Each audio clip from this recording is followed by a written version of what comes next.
En el capítulo anterior, el régimen aislado de la nueva realidad mundial, sanciones y campaña internacional contra el franquismo, cambios superficiales en el régimen, la lucha interna entre católicos y falangistas, una sociedad atrapada entre la escasez, el hambre y el extraperlo.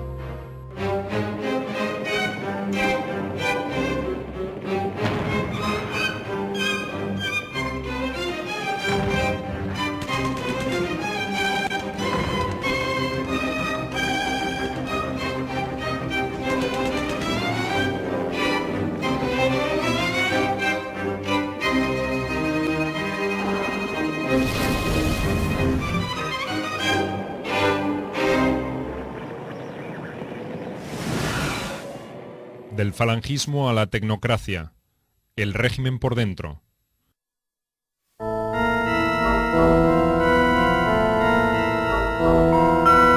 Los años 50 encontraron a Franco y su régimen en plena consolidación. Durante poco más de una década de dictadura personal, había sorteado varios vendavales externos y alguno interno sin sufrir daños considerables. Su esquivo alineamiento durante la Segunda Guerra Mundial y el duro aislamiento posterior habían pasado. El riesgo de una restauración monárquica que interrumpiera su ciclo también. Su gobierno había madurado sin sufrir una evolución significativa en sus fundamentos. Solo los cambios de figuras en los estratos superiores marcarían en todo caso un rumbo más sinuoso dentro de un horizonte previsible. A una etapa con características fascistas le sucedería otra de nacionalismo extremo, sin abandonar nunca su identificación monárquica. Todos eran matices referidos a las corrientes o familias políticas que conformaban el franquismo, un conglomerado ideológico unido solo por la voluntad del caudillo. Él quiere hacer una sociedad, él quiere hacer un régimen, un sistema totalitario, pero no le sale porque él no era, como diría yo, un líder ideológico. Él no escribe un Mein Kampf, él no tiene una ideología, él es simplemente un militar. Y entonces lo que quiere es organizar el país como un cuartel, digamos, a la manera militar. Y muy productiva, porque esa cosa de que se produjera, que el cuartel estuviera limpio, ordenado y fuera productivo, ¿no? Es por eso no es un líder, como diría yo, no es como Mussolini, no es como Perón, por ejemplo. Una diferencia con Perón es que, claro, Perón movilizaba a las masas, ¿no? Y tenía una ideología y unos seguidores. Pero Franco no tiene nada de esto, no hay una ideología, no hay unos seguidores, no hay un partido franquista. Por eso cuando muere Franco no hay franquismo. Y cuando muere Perón continúa el peronismo. Pero porque había una ideología y una clase social. Los años por venir serían quizá los más placenteros y rutinarios de su largo mandato.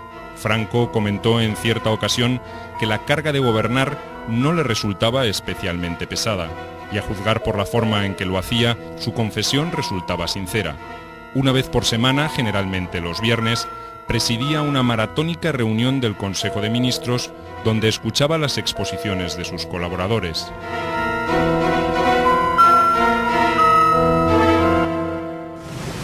Tenía mucha gracia porque cuando yo fui nombrado secretario pasé de estar en la otra punta de la mesa a estar a su lado, a la izquierda, a la derecha seguía Guerrero. Y hubo un día que un ministro de Educación, Villar Palasí, demostró que había un cambio en la enseñanza de las matemáticas y que era bueno enviar mucha gente a Estados Unidos a estudiar una fórmula de enseñar las matemáticas. Y se oyó entonces un ministro de Gobernación, que era General Alonso Vega, que había sido compañero de promoción de Franco en la Escuela Militar de Infantería, decir, ¿cómo? Ya no sirve mi geografía, mi trigonometría. Y Franco me hizo así con el codo y me dijo, está viejo. De modo, este era el personaje, ¿verdad? Era un personaje muy normal. En los años 40 solía realizar largas disquisiciones sobre diversos temas, pero esa locuacidad se fue extinguiendo con el tiempo. Los encuentros seguían teniendo una duración indefinida, pero ahora intervenía cada vez menos. Era educado y correcto en sus modales, pero escasamente cordial. Sus colaboradores solían quejarse de que casi nunca se sabía si aprobaba o le disgustaba una propuesta determinada. José Antonio Girón, uno de los ministros que más tiempo se mantuvo en su cargo, comentaba que Franco era muy frío, con esa frialdad que a veces hiela el alma.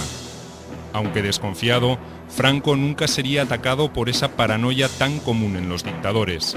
Creía juzgar certeramente el carácter de sus colaboradores y sabía hasta qué punto podía confiar en ellos. Por eso, cada uno ejercía sin mayores interferencias su función de gobierno, siempre que no generara conflictos inesperados.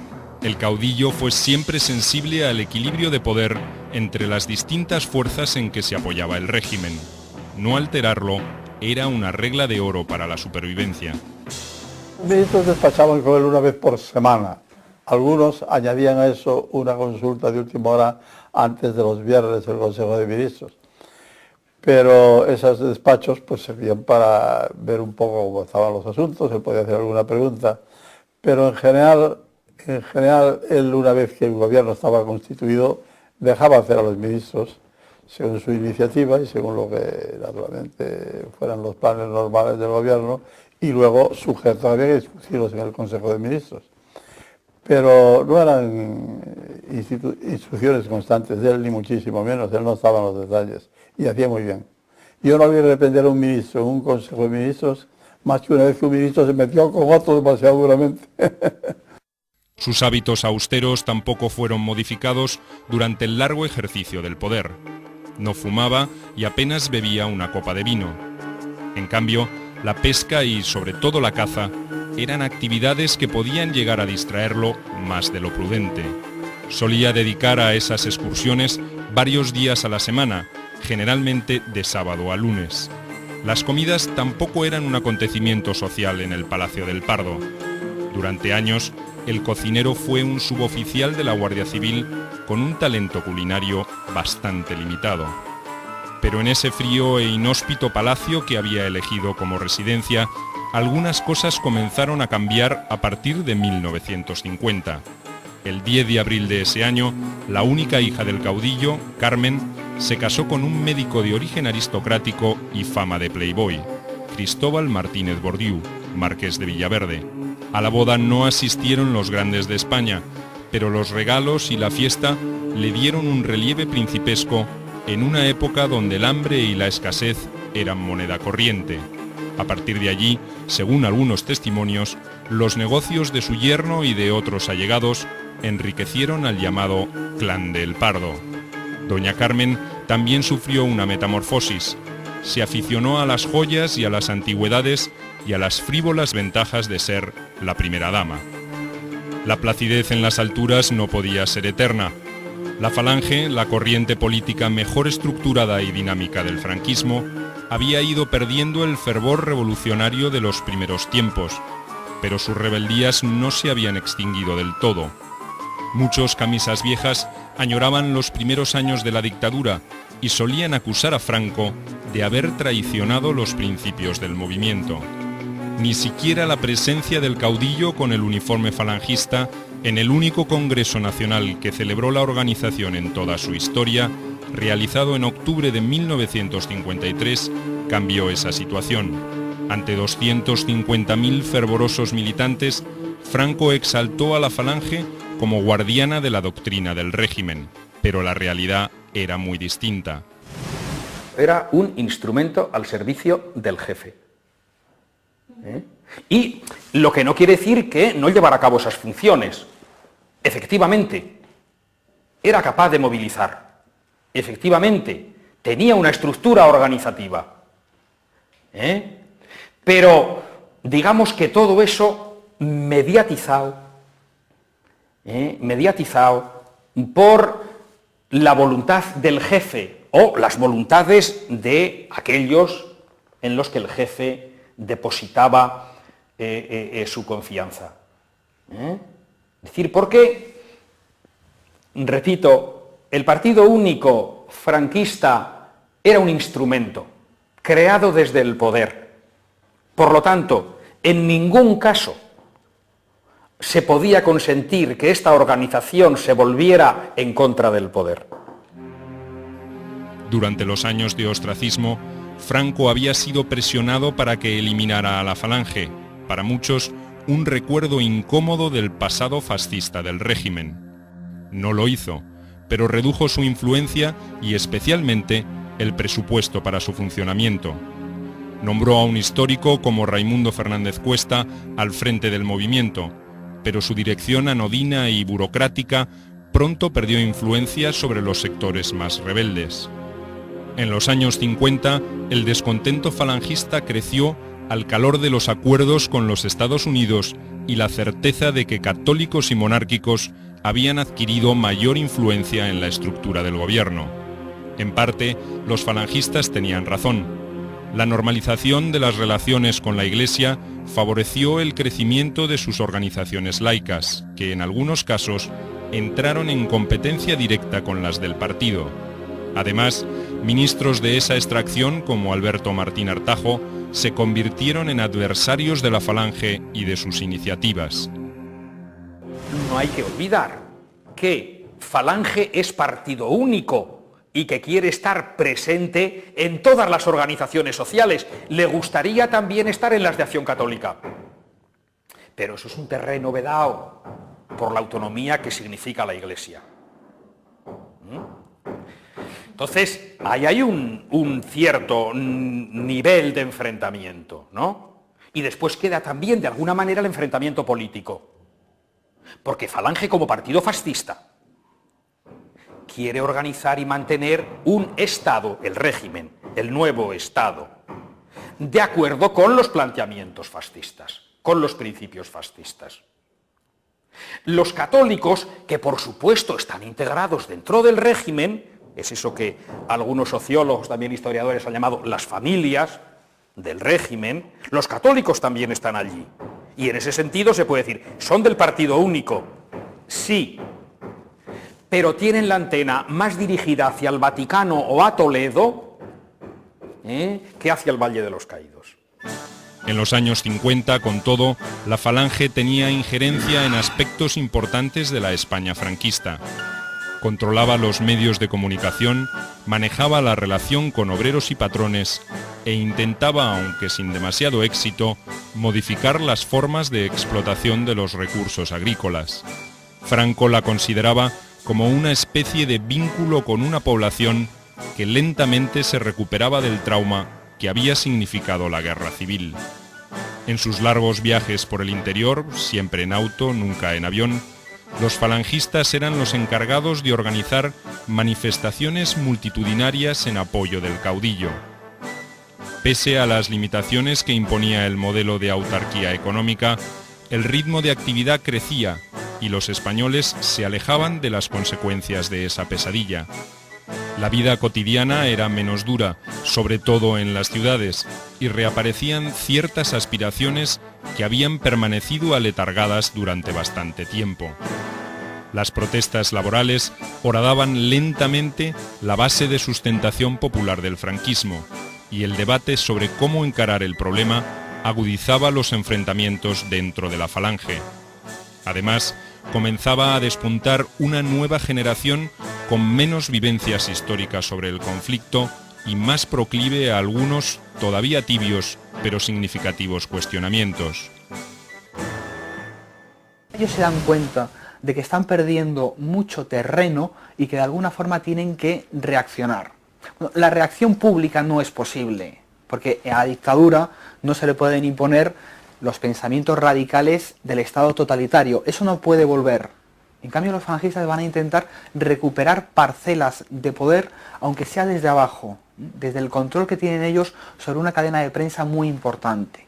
Y esa cadena de prensa sí que desempeña un papel muy notable en estos años. Cuando los enfrentamientos internos en la Falange habían llegado a un punto crítico, Franco le confió la dirección a José Luis Arrese, quien muy pronto descubrió que no podría conjurar la crisis con meras manipulaciones burocráticas. Su estrategia sería entonces la de redefinir el papel del movimiento, una iniciativa que aparentemente contaba con el aval del propio caudillo. El 29 de abril de 1956, Franco declaró que la Falange puede vivir sin la monarquía. Lo que no podría vivir nunca es la monarquía sin la Falange. Arrese no perdió el tiempo. En mayo reunió una comisión que debía debatir y presentar un conjunto de leyes fundamentales que institucionalizarían al régimen dentro de las pautas del movimiento. El intento de 1956 de volver a situar el partido en el Estado es un deseo de los falangistas desde hace muchos años y lo va a encabezar Arrese. Lo que es extraño es que Franco permita que en 1956 los falangistas presenten unas propuestas de reforma de las leyes del Estado que van a dar un control a Falange sobre el aparato del Estado casi absoluto. O lo que intentan siempre los falangistas, que el partido tenga mayor peso que el gobierno. Esto se ha intentado en 1941 y 1942, y los falangistas han fracasado. Que Franco permita que a la mesa del Consejo de Gobierno lleguen esas propuestas de Estado totalitario en 1956 es realmente sorprendente. Nos está haciendo ver que Franco de teoría política no sabe mucho y que Franco está muy confuso de por dónde tirar respecto al futuro. Estamos en unos años en que el gobierno no tiene unas directrices claras. Las va a tener a partir del 59, cuando entren los tecnócratas. La apuesta de Franco es definitiva. La comisión estaba compuesta por burócratas falangistas como Raimundo Fernández Cuesta y Francisco Javier Conde, pero también por miembros del gobierno como Carrero Blanco y el ministro de Justicia, Antonio Iturmendi. A comienzos del otoño de 1956 ya se habían redactado 3 proyectos. Uno de ellos, la Ley Orgánica del Movimiento, desataría una tormenta de críticas en el seno del régimen. La Ley Orgánica del Movimiento le daba a la Falange una autoridad absoluta después de la muerte de Franco. El poder pasaba al secretario general y al Consejo Nacional de la Falange. El jefe del Estado que lo sucediera estaría subordinado a su control. Otro de los proyectos, referido a la organización administrativa del gobierno, certificaba esta hegemonía. El tercero estaba referido a los principios del movimiento nacional. Era una especie de decálogo que pretendía fundamentar la ideología del franquismo. Significativamente, ninguno de estos proyectos mencionaba a la monarquía o al rey. En esa época, de comienzos de los 50 hasta el 59, hay algunos grandes logros del régimen en política exterior, con el Vaticano, Estados Unidos y la entrada en la ONU. Pero el gobierno no se decanta hacia dónde se va a dirigir. Hay un mayor peso de los católicos, ciertamente, pero Franco duda. Y en ese momento en que Franco duda, va a ser aprovechado por los fascistas españoles para presentar una reforma de leyes fundamentales que moviliza a toda la clase política y sobre todo a la Iglesia. Es decir, los obispos españoles van a pedir una reunión con Franco y la van a forzar. Los militares se ponen muy nerviosos, los militares antifalangistas, que son monárquicos. La clase política se moviliza y realmente eso no va a ir a ningún sitio. Pero claro, 1956 es un año confuso y peligroso. Aquí en Madrid hay incidentes entre falangistas y monárquicos. Hay manifestaciones en el centro de Madrid o en la entrada de Madrid, en Alberto Aguilera. Hay tiros, hay un estudiante falangista muerto. La universidad está empezando a moverse, los comunistas comienzan a dejarse ver y por tanto en el seno del partido hay nerviosismo.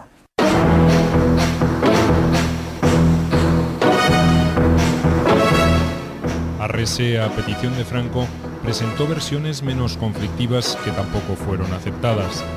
Finalmente, el caudillo optó por archivar los proyectos y cambiar la dirección de los acontecimientos para disipar inquietudes.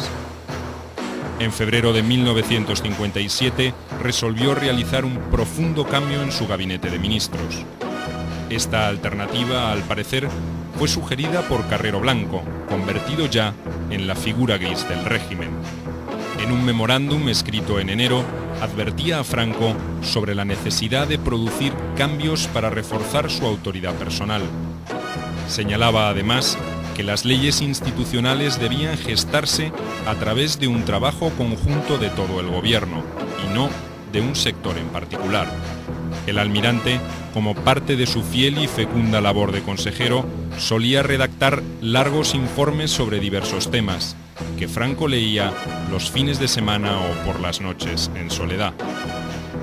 El papel de Carrero es determinante en el régimen. Él empieza a ocupar un papel de asesor de Franco en presidencia del gobierno a comienzos de los años 40, y obviamente él es un consejero de Franco y va a ser el mejor consejero de Franco, o es el consejero que Franco quiere.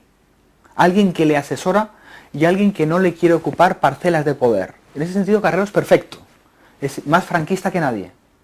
Y nunca compite por una parcela de poder, ni tampoco la solicita. Lo que sucede es que, claro, Carrero es un nacional católico puro, y es un franquista puro. Por lo tanto, él quiere que la jefatura de Franco no corra ningún riesgo y que las ideas del nacionalcatolicismo no se pongan en peligro por nadie que quiera ocupar parcelas de poder y que quiera restar un papel cultural a la Iglesia española. En ese sentido choca con los falangistas. Como en otras oportunidades, el caudillo pareció aceptar las observaciones de su consejero. 12 de sus 18 ministros fueron cesados.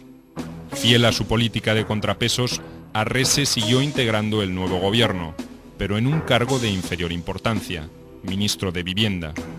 Franco despidió en cambio a Artajo, la figura más emblemática de la familia católica y una de las cabezas de la reacción contra el proyecto falangista. José Girón, otro destacado camisa vieja, también abandonó el Ministerio de Trabajo después de 15 años, mientras que José Solís Ruiz ocupó la Secretaría del Movimiento y mantuvo el cargo de delegado nacional de sindicatos. La vieja falange había perdido la batalla. En el futuro se convertiría en una maquinaria aséptica adecuada a las necesidades de Franco. Otro notorio falangista, el general Agustín Muñoz Grandes, por su parte, fue sustituido como jefe del ejército. Pero el otrora comandante de la División Azul seguiría teniendo preeminencia en el gobierno. Fue ascendido a capitán general, un grado que hasta ese momento solo ostentaba el caudillo, y designado jefe del Estado Mayor Central. La novedad más importante de este gabinete sería la incorporación de figuras de menor envergadura política y con un perfil más técnico que político. Aunque en los gobiernos de Franco siempre había habido funcionarios de estas características, lo destacado en esta ocasión fue que eran cercanos a Luis Carrero Blanco y al Opus Dei. La fuerza política que tienen los llamados tecnócratas del Opus Dei deriva de su condición de aliados y servidores del proyecto político de Carrero, no tienen otra. Laureano López Rodó, que fue elevado por el almirante Carrero a la condición de secretario general técnico de la presidencia y luego casi ministro sin cartera, siempre dijo: mi fuerza política derivaba de mi relación con Carrero. Es Carrero Blanco quien auspicia, quien alienta, quien realmente sostiene este proyecto político de modernización autoritaria controlada, de apertura clara y evidente de la economía española al exterior, de enterramiento del sueño autárquico para volcarse en factores de promoción económico que tienen que ver con la vinculación y la inserción en la economía occidental. Y esto a la par que en el plano político se trata de racionalizar la dictadura. La ley orgánica del Estado, las distintas leyes que desde la subsecretaría de Presidencia lleva adelante López Rodó, de régimen jurídico de la Administración, de ley de bases de la Seguridad Social, tienen que ver con ese proceso de racionalización de la acción del Estado en una apertura económica al exterior, que sin embargo deja inmaculado el poder último decisorio en el plano político del caudillo. El catedrático de Derecho Administrativo, Laureano López Rodó, abanderado de esta avanzada gubernamental bautizada como los tecnócratas, ya había trabajado en una propuesta alternativa a la de Arrese. Ahora también tendría injerencia en la elaboración de la Ley de Régimen Jurídico de la Administración del Estado. Esta legislación hacía recordar el proyecto falangista de ley de gobierno, pero omitía cuidadosamente toda definición sobre la sucesión. Se limitaba a establecer una jerarquía normativa del Estado y a precisar las responsabilidades de los funcionarios.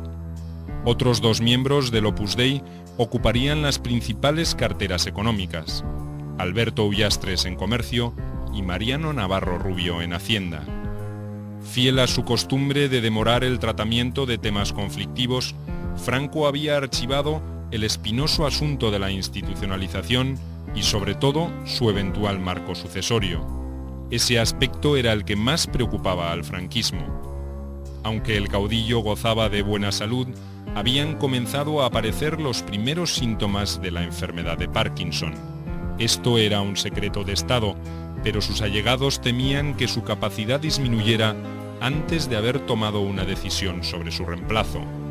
También advertían que en el Generalísimo se acentuaba una actitud de menor interés por los problemas del gobierno, que ya se venía insinuando desde años atrás. El 24 de diciembre de 1961, un cartucho defectuoso hizo estallar el tubo de su escopeta y provocó serias heridas en la mano izquierda de Franco. El daño no era mortal, pero requirió cirugía y meses de dolorosa recuperación. Además, encendió una luz de alarma entre funcionarios y allegados al régimen. Se llegó a decir que algunos ministros hicieron las maletas para viajar al extranjero cuando los primeros rumores sobre el incidente pintaban un panorama mucho más inquietante. Franco no tomó ninguna previsión inmediata, pero en 1962, en el marco de una nueva recomposición ministerial, designó al general Muñoz Grandes como vicepresidente. Era una señal inequívoca que dejaba en el ejército la responsabilidad de tomar el control de la situación en el caso de otra eventual emergencia. El proceso que desembocó en la designación de don Juan Carlos como el heredero oficial del caudillo sería largo y complejo, matizado por todo tipo de situaciones controvertidas. Carrero Blanco, con su habitual y brutal sinceridad cuartelera, diría que a Franco le costaba parir en decisiones tan trascendentes como esta. Y tenía mucha razón. En 1958, López Rodó preparó un borrador con una nueva ley orgánica del movimiento que Franco no aceptó. A partir de 1962, el nuevo gobierno, de orientación levemente reformista, volvió a interesarse por el tema. Para entonces, el contexto político y social de España estaba cambiando e imponía otras respuestas. Una clase media con aspiraciones consumistas que ansiaba copiar las nuevas tendencias europeas era una consecuencia directa del desarrollo económico. También eran parte del mismo fenómeno la creciente protesta obrera y la demanda de mayores libertades políticas. España se modernizaba a contramano del régimen. El régimen estaba cimentado en supuestos de los años 40, es evidente. Y aunque había habido ya introducción de modificaciones, porque no era lo mismo, pues, no sé, Feti de las Hons que el movimiento, etcétera, pero realmente los supuestos eran los del régimen como tal, que evolucionaba desde sus propias estructuras. Pero había ido creciendo una generación de la que yo mismo, en fin, puedo considerarme partícipe, porque yo nací en 1933, y como nací en 1933, pues de los supuestos de la guerra y de las causas de la guerra, entonces no teníamos ni la menor idea, ¿no? Pero crecimos en un ambiente de tranquilidad, de serenidad, de normalidad, y en la universidad empezamos a darnos cuenta, en fin, de que España no era igual que los demás países, ¿no? Franco nunca había dejado de tratar a la familia real con cierto respeto, y sus críticas a don Juan solían referirse a su inconstancia. Constituye para mí una gran contrariedad que sea tan débil y liberal, argumentó en cierta ocasión.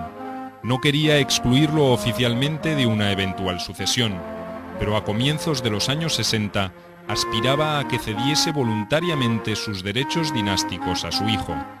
Don Juan Carlos había permanecido 10 años bajo la tutela de Franco. Había recibido entrenamiento militar en las tres armas y cursó estudios universitarios diversos, que apuntaban más a una formación general que a algún tipo de especialización. En 1960, un sacerdote del Opus Dei se convirtió en su confesor y consejero espiritual, mientras que uno de los más hábiles políticos de la época, Torcuato Fernández Miranda, fue el encargado de coordinar sus actividades. La relación entre ambos sería decisiva para España después de la muerte de Franco. Don Juan y sus consejeros, sobre todo Gil Robles, el viejo Gil Robles, que en ese momento era uno de los consejeros de Juan, y sin duda ninguna, el más inteligente de todos, no cabe ninguna duda, el más sensato de todos, y el más opuesto a Franco, efectivamente. Gil Robles quería que Franco no manejara la educación enteramente y propuso que al chico se le llevara a estudiar a Lovaina, a Bélgica, a una universidad católica, efectivamente, pero en Bélgica. Bueno, luego hubo otro proyecto de educarlo en Salamanca, que fue del general Martínez Campos, que también fracasó. En definitiva, se impuso Franco y el entorno del Opus Dei. Este chico se educó como Franco decía, no hizo ninguna carrera concreta. Esta es otra historia, la educación de los príncipes en España. Nuestro actual heredero ha hecho una carrera de ciencias políticas, es una cosa más correcta. Don Juan aprendió un poquito de todo, don Juan Carlos, nuestro monarca actual, aprendió un poquito de todo, incluido lo militar y lo religioso, más luego hizo asignaturas de diversas carreras en diversos sitios. O sea, no hizo una carrera universitaria normal, que el chico, el príncipe Felipe, sí lo ha hecho. El príncipe había fijado su residencia en el Palacio de la Zarzuela y en 1962 se casó en Atenas con la princesa Sofía, hija de los reyes de Grecia Pablo I y Federica. Elegante y discreta, Sofía consiguió causar una impresión favorable a Franco y, sobre todo, ayudó a su marido a sobrellevar los años difíciles que vendrían. La sociedad española, en tanto, no solía ahorrar comentarios sarcásticos sobre este príncipe aparentemente tímido y poco inteligente. Durante un acto en el Valle de los Caídos, un grupo de supuestos falangistas llegó a gritar: «¡No queremos príncipes idiotas!». El caudillo, en cambio, solía elogiarlo, pero no mostraba ninguna prisa para designarlo como su sucesor. Una pareja encantadora. Y Franco enseguida toma precauciones. Don Juan quería que ellos siguieran viviendo, se fueran a vivir fuera de España. Y Franco, a través de un personaje que es muy importante, que es el teniente general Castañón, les envía un mensaje: el nido está vacío, si no lo ocupan ustedes, lo ocuparán otros. Y entonces ellos vienen a España, a la Zarzuela, a hacer su vida en España, y Franco le da un consejo. Dice: mire, Altezas, conozcan ustedes España y háganse conocer por los españoles. En el nuevo gabinete, en tanto, se enfrentaban dos tendencias que acentuarían sus diferencias con el tiempo. Los tecnócratas, apoyados por Carrero, aspiraban a una reinstalación de la monarquía sin realizar modificaciones políticas significativas. Creían que el desarrollo económico era más que suficiente para calmar otros reclamos de mayor participación. Los continuistas, básicamente de origen falangista, advertían en cambio la necesidad de reformas en el régimen para que sobreviviera a su creador, más allá de la figura del rey. Yo creo que Carrero Blanco es el artífice de una alternativa de supervivencia y de reconfiguración del régimen muy definida. Es la llamada tecnocrática, que tiene, si se quiere, tres horizontes en paralelo y que se retroalimentan, son concurrentes. En el plano económico, la situación de bancarrota del 57-59 se soluciona abriéndose al exterior, recibiendo créditos, permitiendo la inmigración masiva, permitiendo que el turismo sea una industria de masas que compensa nuestro crónico déficit presupuestario. En el plano institucional, haciendo que el Estado sea racional, eficaz y extendido uniformemente sobre el conjunto del país. Las leyes de ley orgánica del Estado, de ley de bases de la seguridad social, de ley de procedimiento jurídico, etcétera, etcétera. Y en el plano institucional, garantizando la sucesión. Es decir, ¿qué va a pasar cuando el caudillo de magistratura vitalicia y carismática perezca? Cuando se produzca lo que la legislación de la época llamaba como eufemismo evidente las previsiones sucesorias, es decir, cuando haya muerto el generalísimo. Hay que crear la sucesión ya, de la forma que la ley de sucesión había previsto, con un rey o con un regente a cargo de la jefatura del Estado. Finalmente, en 1966, la Ley Orgánica del Estado, después de tan larga gestación, fue presentada a las Cortes. No introducía modificaciones importantes, sino que perseguía la intención de completar el proceso de institucionalización desde un punto de vista administrativo más que político. era un triunfo de Carrero Blanco y López Rodó. Resolvía algunas contradicciones entre las otras leyes fundamentales del régimen, eliminaba vestigios de la retórica fascista que aún quedaban y modificaba detalles secundarios de la ley de sucesión. Pero el problema de la herencia seguía vigente y generaba todo tipo de intrigas políticas. En 1964, don Juan, que no había renunciado a sus derechos, volvió a exigir a Franco que lo reconociera oficialmente.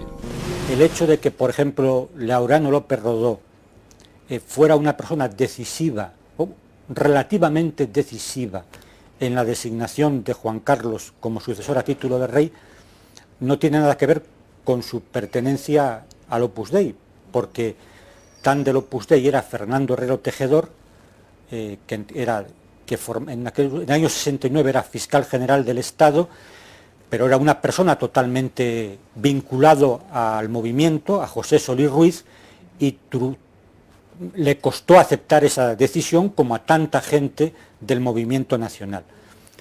En la designación de sucesor a título de rey, el hombre que es clave, como Javier Tusell lo expresó fantásticamente, es Luis Carrero. Luis Carrero es la persona que le lleva a Franco los mimbres para hacer el festillo de la sucesión, y el que le insiste y el que sabe encontrar el tiempo.